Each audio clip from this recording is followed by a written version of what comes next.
أعوذ بالله من الشيطان الرجيم بسم الله الرحمن الرحيم الحمد لله رب العالمين والصلاة والسلام على أشرف الأنبياء والمرسلين وخاتم النبيين بسم الله الرحمن الرحيم وأحل الله بيع وحرم الربا. Brothers and sisters, Assalamu alaikum wa rahmatullahi wa barakatuh.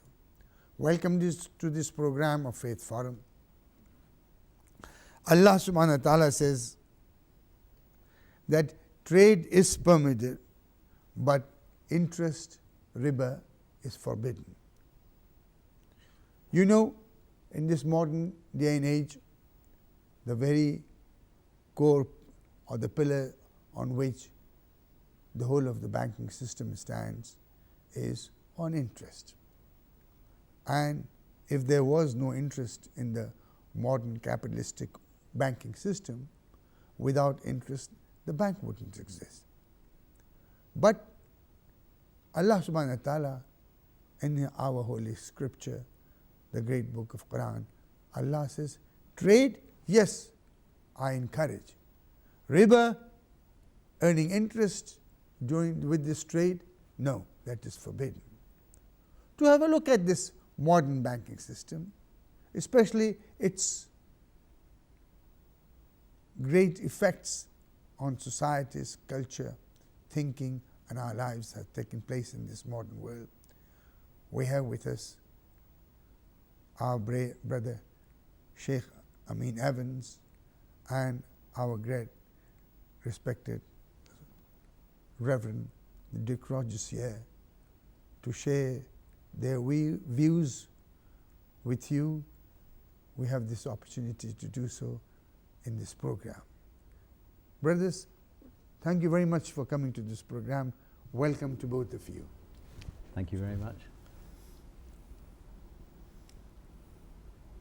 Reverend Rogers, do you know, how would you describe the modern banking system, the capitalist system that the society is based upon, where from the government itself right down to the almost newborn baby, really, every one of us are directly or indirectly dependent on our banking system?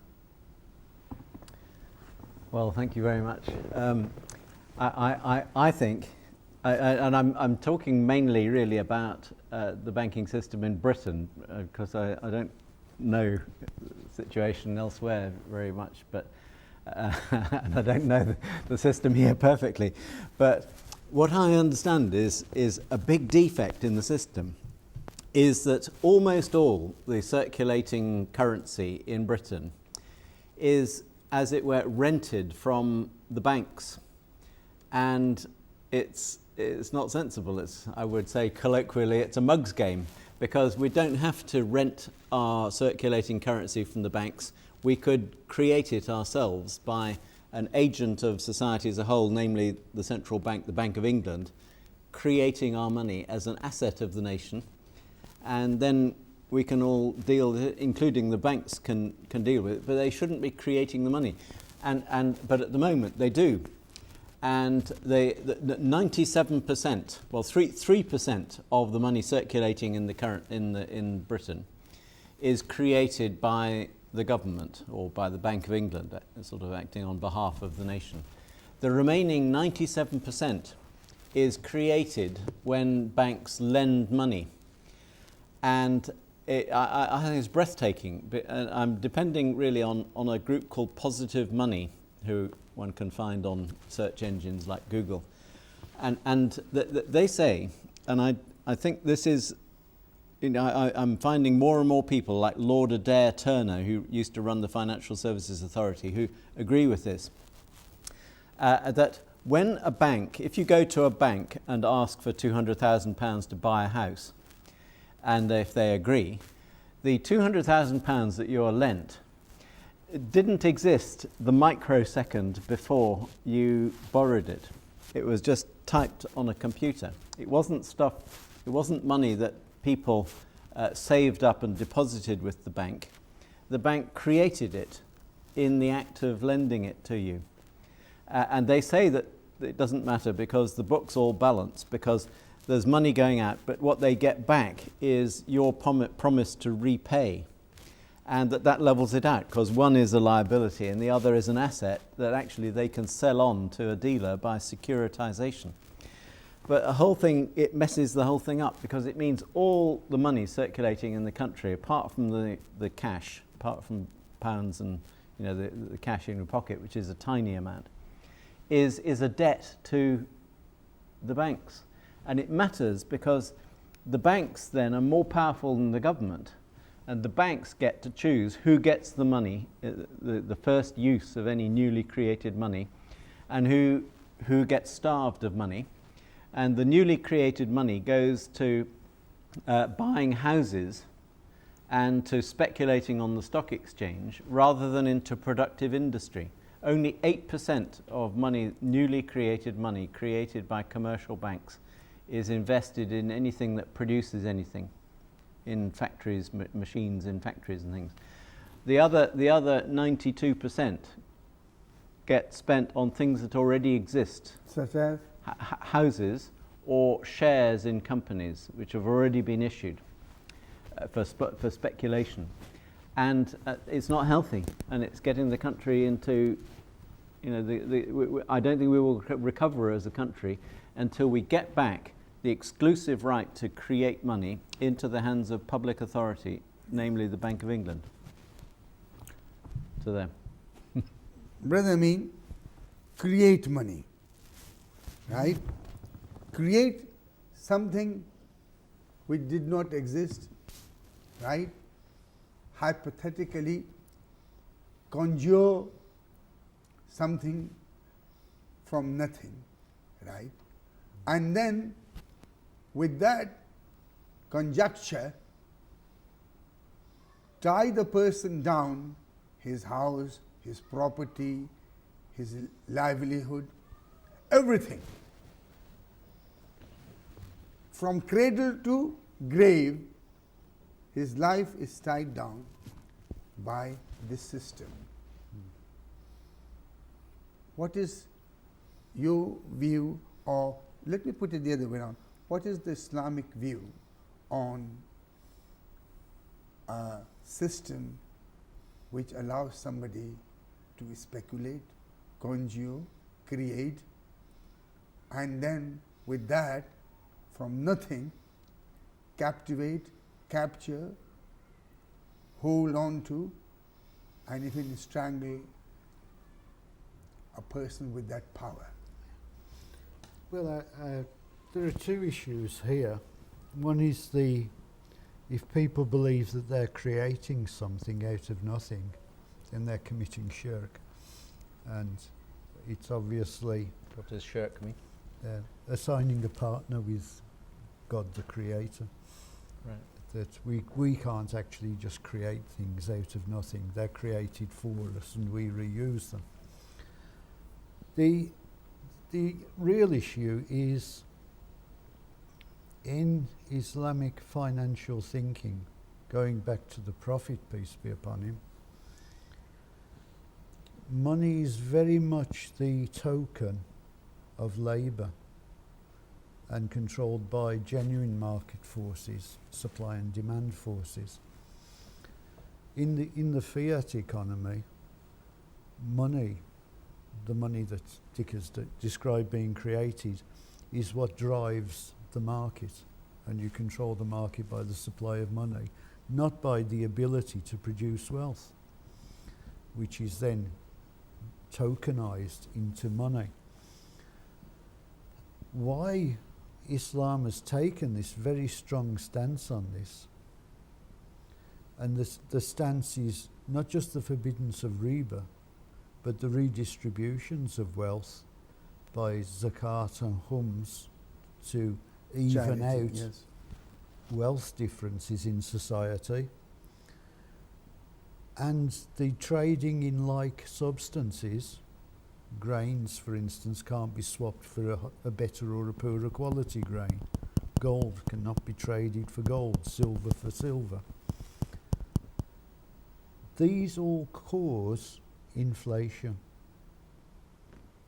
If your money is growing in numerical value without being able to purchase more, or in fact purchasing less, then, to quote Harold Wilson, or misquote him, the pound in your pocket isn't worth a pound anymore.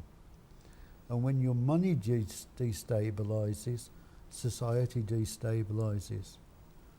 Your wives are saying, go out and buy food, and you say, I've only got £300 in my pocket, I can only get a loaf of bread. When that situation is happening, disorder, violence and mistrust start to rule the society. So our principle is that a stable currency, a stable financial situation is more likely to produce a stable and just society. And that's just at the start of the problem. And that's why riba is seen not to be like trade, because we're talking about compound interests now. We're not talking about a simple sale on a simple interest, where you say to someone, I'll let you have £100, but you have to pay me back £110 over 1 year. We're talking about, I'll lend you £100,000 for your house, but you will pay me back £250,000 over 20 years. So the value of that money is halved shortly after its theoretical creation. So what is money worth in your pocket? It is being enslaved to a debt. You don't really own your house. And why should you if the money you bought it with doesn't really exist? But you'll spend all those years paying for it and never actually enjoy ownership. Again, what confidence, what stability in society if we don't believe that we've really got anything, that we're just paying less on a mortgage than we would on rent? That's not the reason for owning property, being a shareholder in society. And these are the issues that Islamic financial thinking tries to address. Dick, what's your view? The people I read don't put quite so much stress on interest. I mean, I can see that that excessive interest is an abhorrent thing, and loan sharks and so on. That's horrible. But I think a useful take on it is the insight that money is not a thing. It's a social relationship. Take, for example, a group of young parents in an area running a babysitting circle. You'll want to make sure that George and Jane don't abuse the system by always using somebody else's services as a babysitter but not doing anything in exchange. So somebody somewhere will either keep a list of how many babysitting duties each couple has done and how many they've used, or they might even issue, say, 10 tokens and then they can swap them around. But you wouldn't, and so in a sense that's sort of like money. But you wouldn't dream of borrowing those 10 tokens. You would just invent them, wouldn't you? You wouldn't dream of borrowing them at interest from somebody outside the circle. In the same way, when the Pilgrim Fathers first went to America, the people settling in Pennsylvania had a self-contained monetary system which operated sort of like a babysitting circle, like the thing I was explaining. But bankers from Europe, and I'm afraid probably bankers from England, saw a money-making opportunity there, and so they persuaded them. I'm not quite sure how they tried to persuade them, but they tried to persuade the Pennsylvania settlers to accept what the bankers called real money, which they would let them use. and there was a continuous battle by the Pennsylvania settlers to stop this other extraneous money coming in. And the problem was, it was going to be lent to this society by somebody outside of the society, and at, say, 5% interest. And the problem is that if all your money is depending on somebody from outside and you have interest to pay, where do you get the money at the end of the year when you've got to pay the 5% to pay the interest back if all the money comes from this person who's really not part of the same society? And that is, and so in other words, the person outside, the only place to get it is to borrow more. And so you've got an unstable, impossible situation, which leads you more and more and more into the pocket of the person who has introduced the money from outside. And really, if it's true, and I think it is true, that bankers, who in a sense are from outside our society because their ambition is to make money for themselves or their shareholders, if they are the creators of our money at interest, then we're in an impossible bind because we are really owned by them, and we shouldn't tolerate it. The bankers aren't going to change the situation, only our society, embodied by the politicians, can change the situation and return the exclusive right to create money to an agent representing the interests of society as a whole, which in our case is the sort of joint collaboration between the Treasury and the Bank of England. Okay. Nice way of putting it, but let me put to you this question. Is it not true when Hazrat Isa alayhi salam, Jesus Christ, came? He went to the temple, and in the corridors of the temple, there were these money lenders. Yep. Yeah? They lent money not without interest, they lent money with interest. They charged differently to the Pharisees, whose interest differently, whatever it is. And Jesus said, this is the temple of God. Yep. Right? This is not the bank or the vault of bank here. Yep. Right? And what did he do? Did he not take the table and just toss them out? He did. And did it not, from that time onwards, broadly speaking, an enmity started against Hazrat Isa alayhi salam? Yep. That here is a man who has come in and is changing our whole system. Let's stop there. Till about 16th century, the papal palaces of Rome followed that teaching. Until about that time, riba or interest in banking in Christian religion or Christianity was banned, was not allowed. Right? That is a historical fact. Till the church became financially weak and they wanted money, and there were a group of bodies, the Jewish bankers there, once again, not at the temple, but at the papal palaces, ready to lend money. Just allow us, dear Pope, a little bit of interest. And then how interest became. Is it not true that today in this society, when a child is born, we go with our shops with our credit card and buy from nappies to little toys and everything? And is it not true that at times when at funeral, when it comes to payment, is it not true at times we use our credit card to do that? So from cradle to grave, we are living in a life of credit, i.e. riba.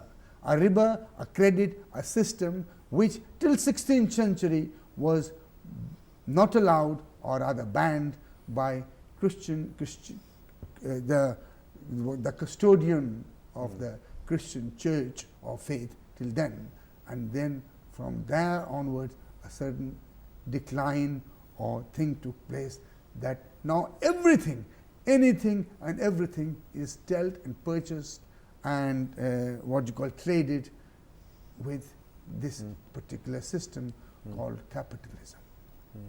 I used to hear a person going bankrupt, right? Now I hear cities in America being declared bankrupt. Yeah. I hear countries like Greece and Cyprus, as we are talking, right, going bankrupt. A system that has led to individuals being bankrupted, cities being bankrupted, and now nations being bankrupted. A system which Christianity and Islam in particular banned as the system that still flourishes, that today people are without houses, people are without properties, and yet the very bankers who failed, the very banks which because of their actions have collapsed, yet their bankers have in fact gone home with coffers bigger and fuller than ever before. Why is it, Brother Amin, the society is still handcuffed in many ways within this banking system? There are many plus points about the banking system. It does enable the capitalisation of new businesses and new ventures. This was the great breakthrough in that period of history, and it also developed on the invention of what may have been a Muslim invention, the note of credit, that money from one area could be transferred with a cheque basically, and that a merchant in one area would say, I guarantee this sum, sign his paper, and that would be presented to someone who knew about him thousands of miles away and say, that's okay, you can have the goods. This is guaranteed. That's where credit starts, in the easing the mechanisms of trade.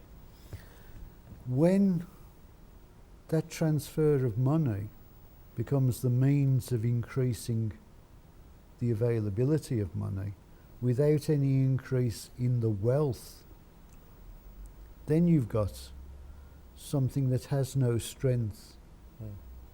And this is where inflation occurs. It's not trade unions claiming wage rises that drives inflation. It's people making money out of money for no other reason that they've passed it from one hand to the next. I hold £5 in this hand and I put it in that hand and say, oh, it's worth £6. I put it back into that hand and say, oh, it's worth £7 now. Oh, I've held it too long there, I've got to pay a fine. Now it's worth 17. How? This is the inflation in action. And it drives, of course, prices sky high and the value of commodities down. The standard of living is destroyed. And this is what's forbidden. This is what riba is. Charging excessive interests and charges that devalue the wealth of a country. And if a country has no confidence in what it can purchase or what its money will purchase, then it has no confidence in anything in day-to-day life. And so we're very strict on that. If we look at the money changers in the temple that Hazrat Isa alayhi salam cast out, they were called money changers. Money lenders were outside the temple. Yes. The money changers had a wonderful business. Because you have to be pure in the temple, you needed pure money. So you took your gold and silver and you paid for purified tokens. But for £10 worth of tokens, you had to pay 10 or 15 or 20 pounds for the purified tokens. So basically they were doing this passing from one hand to the other. And this is specifically what is forbidden in Islam, changing like for like, because it doesn't actually make wealth. If I say to you, I'll give you £10 of good wheat for your £15 of not so good wheat, how have the two become disparate when they're the same thing? And so this again is a form of trickery or conjuration to seemingly make wealth, but it actually skims value of the real value of money. And we should be just saying no to this. A fair charge on a loan isn't a problem. Destroying the value of the money is a problem. So as you were saying, that from nothing, as you were saying, Dick, right? Bankers created not hundreds of thousands, but in billions.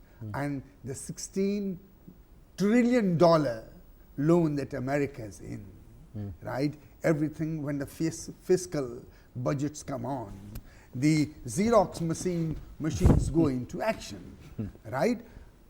Allah subhanahu wa ta'ala in Islam says, right, if you have gold or silver, if you got wheat or barley and you want to trade, both of you must have the right collateral, so that when you put it on the scale, they balance, right? When there is nothing there and you bluff the other hand, yes, on this side of the balance there is plenty there. But what happens when the rights are drawn, the artificially created money, actually, when you create things like that out of vapor and into vapor that it goes, then whether it's Lehman Brothers, whether it's Goldman Sachs, all of them at the end of the day find they have a castle, but right on the top it is written bank full of money, inside there is nothing. When the people find out inside there nothing, and when their houses go, when their cars and the school fee as children to go, their very survival comes to an end. Allah Ta'ala, Subhanahu wa Ta'ala, God Almighty says, build a society on justice. And justice demands that there should be collateral on the both sides of the scale to balance. Not that there is nothing on one side and yet you keep lending to the other side. His weight upon the shoulders to repay gets deeper and deeper. The moment you find your credit rating is poor, right, the interest rate goes up. So he is more for burden. And the poorer the poor you are, the worse your situation. I know a doctor who never bought anything on credit. So he went with his son's family to buy a fridge. And he said, Dad, you can have it because it's zero interest for 1 or 2 years. Take it, Dad. So he said, all right. So he applied for it, and his application was rejected, right? He said, why have you rejected? I've nothing done anything, I've always paid. He says, yes, but you never borrowed. So you never borrowed, so you have a very poor credit rating. Therefore, we can't let you have that fridge on zero interest, right? A society based on this cruel mechanism, if you are rich, it is all right. But those who are poor, those who are needy, they're gone. Look at in America, where a student has to take $40,000, $60,000 of loan to go to an institution to study. Islam forbids that. Islam says ilm, knowledge, is non-tradable. You cannot trade knowledge. You cannot trade ilm. You cannot trade the knowledge of books with money. And this very government now here, as in America, are making children trade, even while they have even not begun their life to earn money. It is immoral, and Islam bans this. And if we look at the life of Hazrat Jafar as-Sadiq Islam, one of our Imma, and Sheikh, I would like you to describe, especially for the audience, how did his college, or his rather whole university, run? Of course, the Imam, peace be upon him, and his father before him, Imam Muhammad Baqir alayhi salam, they took in young people, young market waifs like Hazrat Abu Hanifa were taken in because they had the capacity to learn and support it. And the support for that is the support that we still use today, the payment of khums, where people who have wealth voluntarily part with 20% of their savings. And I thank everyone who works hard enough to be able to afford to make that payment on behalf of Allah subhanahu wa ta'ala to the representatives of the imams for these beneficial projects. So rather than devaluing our personal money, it increases its value. MashaAllah. It's purified. What we have, we know we're entitled to spend, and that we've done our duty to society, and not just to the poor of society. I've been with students who are quite rich people, but we eat at the same table. They could go out and buy their own food, but they share what all the students eat together. And on Kushali days they go out and they buy food for everybody, because in Islam it's considered to gain possibly even more thawab if you give charity to a rich man than it is if you give the same to a poor man. It seems strange, but we're all connected, not by the need to receive, but by the need to give. I need to give. MashaAllah. It's a way of making up for my shortcomings. I can give somebody money, I can give them a smile, I can give them a hand with their car. We can all give, and our first thought is about what we can give rather than what we can take. And these are the principles that were taught by Imam Jafar as-Sadiq alayhi salam in great detail, combining that spiritual, religious, justice-driven morality with his fine scientific and philosophical mind. It was such a blessing. Even to this day, those principles still apply. We just need more people to realise how to apply these and return some reality into their life. Because there's nothing wrong with a credit card as long as you don't pay the credit card company anything for it. It's just a note of exchange then. So we need to teach that owning what you purchase is much more important than holding lots of purchases.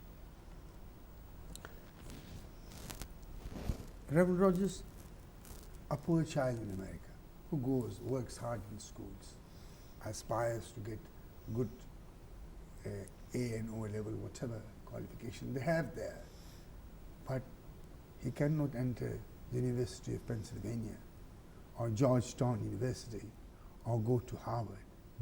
Not because he hasn't got the degree or the certificate or the marks of achievement, but he's got everything. But one thing he hasn't got, money, right? Islam forbids it. He says, Allah subhanahu wa ta'ala says, knowledge, right, you did not create. It is I who have given you knowledge. And you cannot make it into a trading commodity. And therefore, education should be something which should be freely available. The more educated a society is, the more educated the people are, there is less chance of poverty, there is less chance of disease, there is less chance of illnesses, because the strength of understanding is increased of God's creation and God's gift to human being. In this country, where education was till lately practically free, right? Rich or poor could aspire to go to good universities. But now it is the rich who can go to the big universities. The younger ones, it is told, well, learn some apprenticeship so that you can know how to do the nuts and bolts in a vehicle. When a society, because of its monetary system, goes to this decline, then will the gap between the rich and the poor grow with them, their education, the culture, everything? Will it not change? Well, I'm a doctor. You're a doctor as well.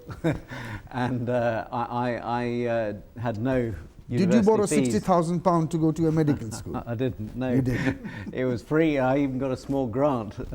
My dad was a professor, so I would have got a big, I only needed a small grant, but it was just a token. But there certainly were no fees. And my wife and I have had 2 sons, and we just managed to get them in before the fees really rocketed.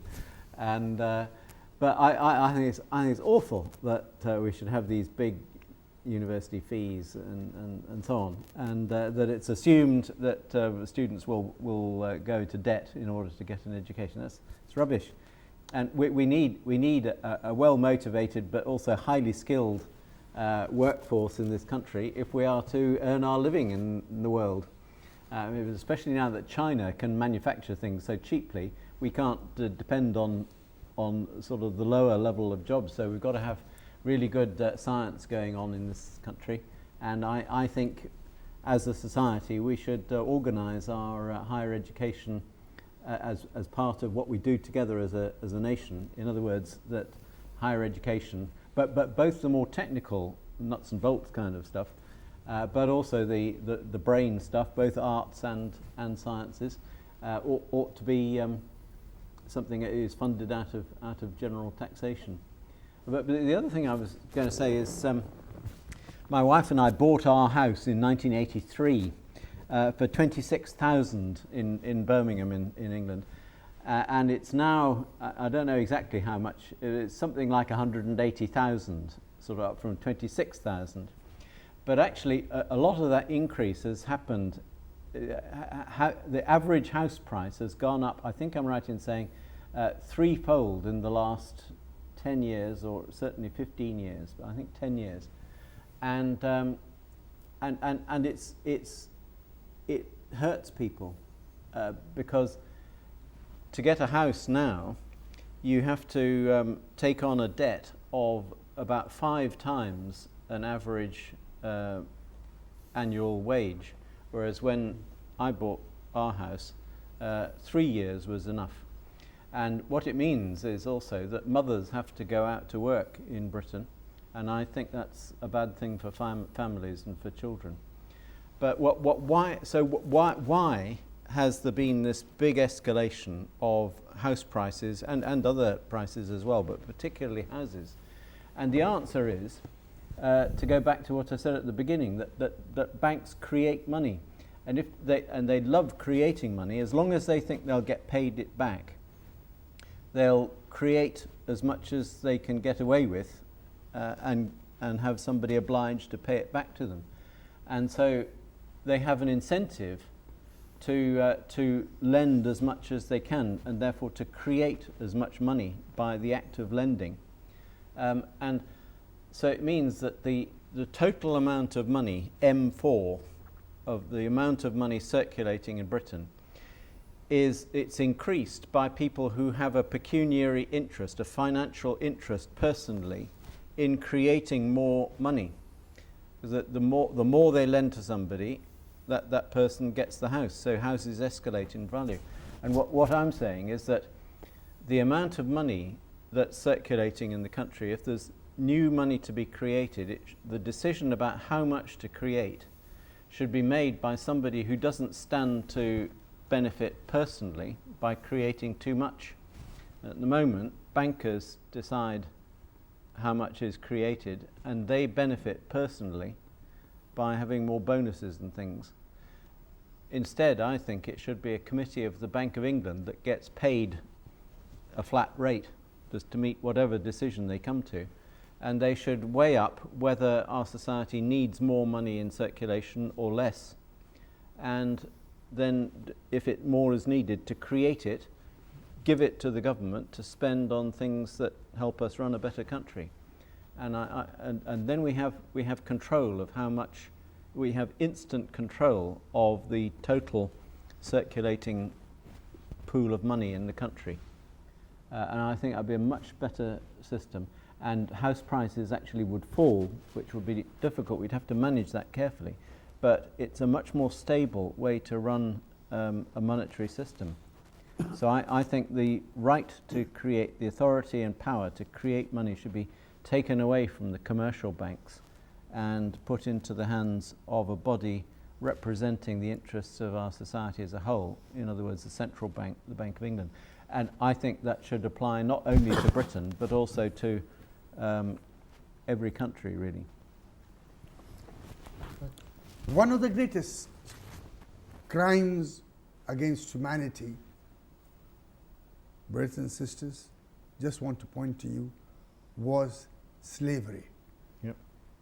Ships went to the coasts of Africa, grabbed hold of little innocent children from their parents' houses, filled those ships as if they were cattle, and those ships arrived on the other side of the Atlantic like hen and chicken, lamb or goats. Many did not survive the journey. Those who arrived at that coast, they were sold. And as slaves, their masters told them, "We have bought you, you are our property. You cannot be independent because we feed you, so you owe us that. We clothe you, we let you sleep in our lands, we make you toil because we are your masters." We, in this modern day, in this advanced time, right, on this planet Earth, which we are so proud of scientifically, we are slaves. We are slaves from our birth to the time we die. Whose slaves are we? We are the slaves of this terrible thing called the capitalist Western banking system, corrupted by riba, introduced not many hundreds, a few hundred years ago. And we are slaves because the banks say the house we are born in, the school we go to, everything. The banks say even the government your country is run by is owned by us. When at this very moment of time, Cyprus is a small country. It has a reserve of gold from before. It is being forced by circumstances to sell even its gold reserves to get and buy more euros for repayment purposes. And our lives have become like that. From cradle, from our birth time to the grave, we are the slaves. We have been bought, right?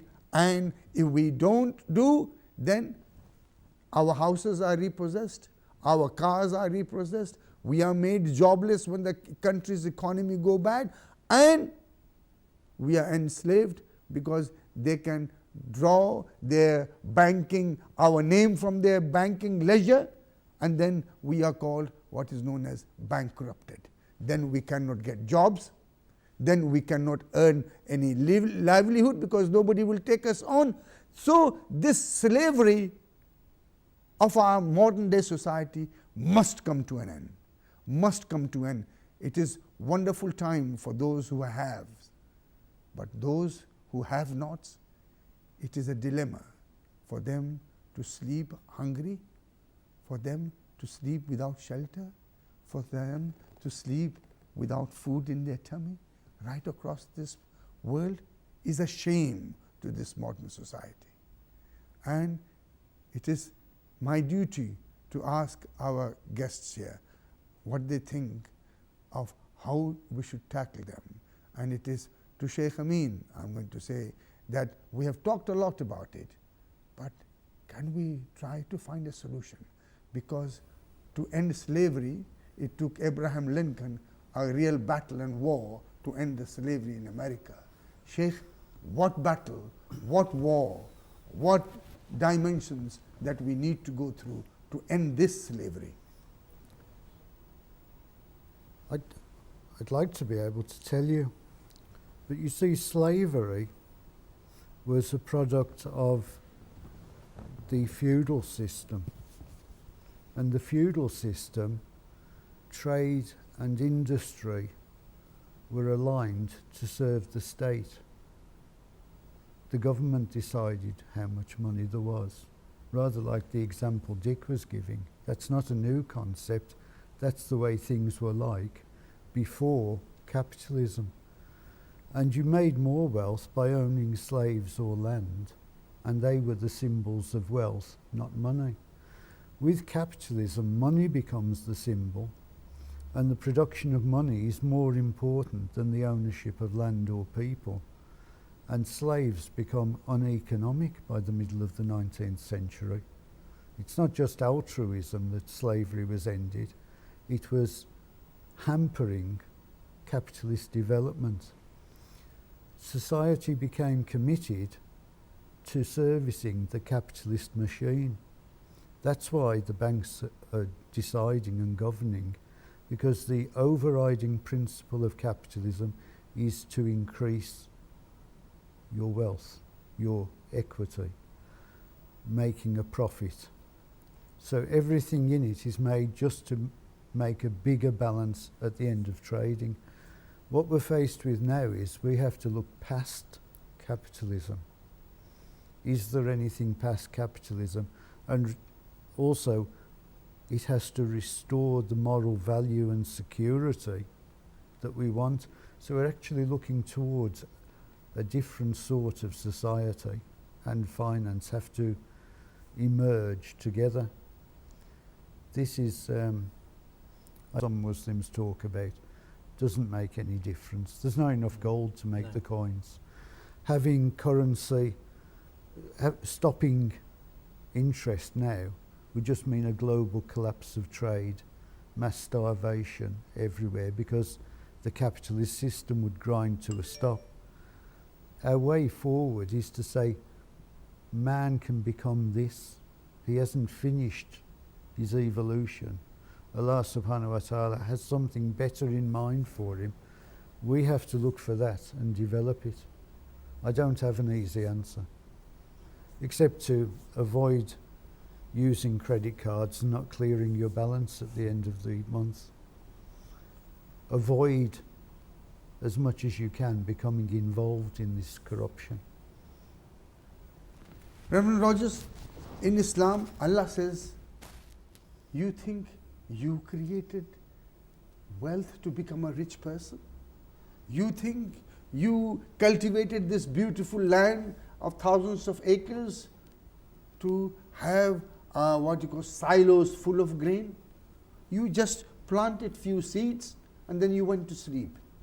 It is I who asked the clouds to bring rain to the dry land and patch. And whilst you slept, the little seeds grew inside the ground. And from one little seed that you sowed, bushels of wheat grew, right? And once I have done that for you, I have given this to you so that you can be custodian of what I created, not you. And as a custodian, I ask you to take from it the fair share you need. And after that, as a custodian of my goods, share it amongst the people of mine who need that bounty that has come to you. Yet the modern society and the banks say, right, it is in this coffer that you must deposit. Everyone is asked to deposit there, in their coffer, right? Because as slaves, that's what we have been told to put. If we were real custodian of Allah's wealth, God's created wealth, then it is not the banks we should serve. We should, if we have savings, don't put it in the banks. Share it with the poor of the people of this world, right? If we can drill one well or a tube well in an African nation, one little hand pipe, no electricity required, nothing. It will save the lives of many children. Children who are born are in the laps of their mothers whilst they are 6 months or a year old. So many just die. Yep. We will save the lives. And Absolutely. but as Sheikh says, we have no answers. Yes, we don't have answers, but we can take first step towards it. Like we are doing on this very program. It is you, our listeners, you too, as with us, have a duty to hold our hand and say, we will not deposit that extra money into the bank. God has given us the extra. We have used what we needed to buy, purchase, right? And the rest we have a duty to share with other children of God. And you choose the country, you choose the village, you choose the needy, and you put the well there, you put the shelter there. Then these banking system that are charging interest, they will find where is that money disappearing. That money is disappearing where Allah subhanahu wa ta'ala, God commands us to sue. Whether I will still agree in my own way, all the faiths of the Abrahamic faith, whether it is the Jewish faith, whether it's the Christian faith or Islam, our goal, Allah Ta'ala has pointed us that it is I who has bestowed upon you my gift and bounty. Share it. If we begin to share, then I think that will be the first step towards changing this riba-riddled banking system. What do you say to that? Well, a few things. I think people in England think that when they put money in the bank, it's their money. But in fact, actually in law, it's not anymore their money. They are entitled to be paid it back. So they have a sort of an agreement that the bank must pay it back to them. But while it's in the bank, it belongs to the bank, which is a very dodgy arrangement because the bank takes a lot of risks for it. And so the whole thing can come crashing down if the bank lends it out to people and then people want their money back and the money isn't there. So that's very dubious. That's what is happening in Cyprus, because there Exactly, are people exactly. queuing up before the bank. Yeah, I want yeah. my money out, but actually they find there's nothing in the bank. So I think that when people put money in the bank in a current account, an account that you can ask for the money back any time, it actually should be held by the government in the Bank of England, held by the Bank of England, where it will be safe even if the bank that you paid it in through goes bust. Like the Northern Rock. Exactly. Now, I've read a very interesting book, which I should think is probably available from Pakistan as well, which is called The Spirit Level by Wilkinson and Pickett. They're a married couple, although they haven't put their names together, from I think from Sheffield in Yorkshire in England. And what they're saying is that in any country where people have a basic level of wealth, if people have got enough to eat, the happiest, best functioning countries are the ones where there's least difference between the richest and the poorest people. Countries like Scandinavian countries like Finland, Sweden, Norway, and so on, and to a lesser extent the Netherlands.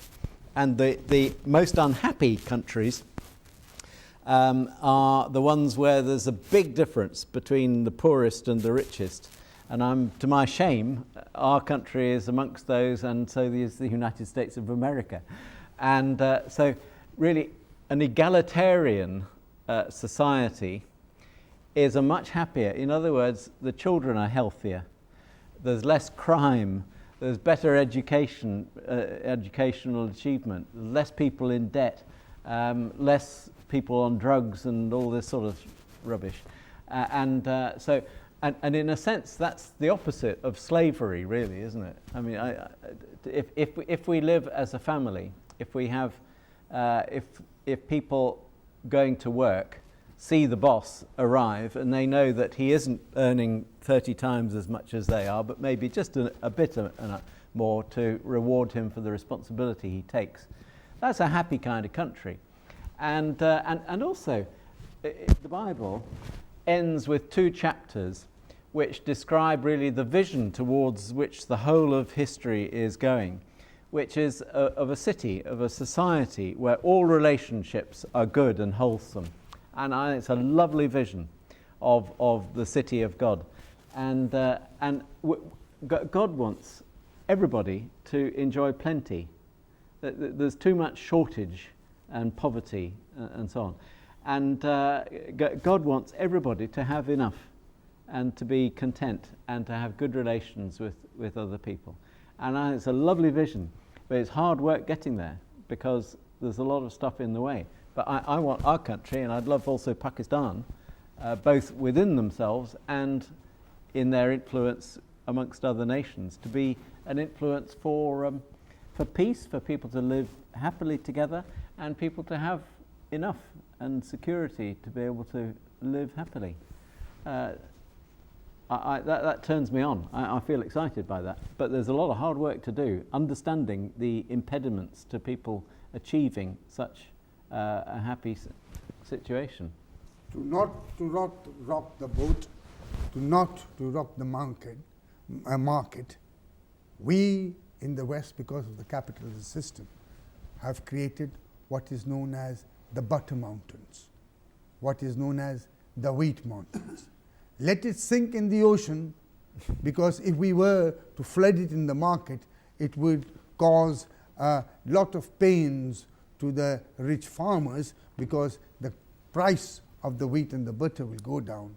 A country, a nation, a society lives with the morality on its soul or conscience of creating butter and wheat mountains, right? What right has it got to be a spokesperson in the world of fair trade, right?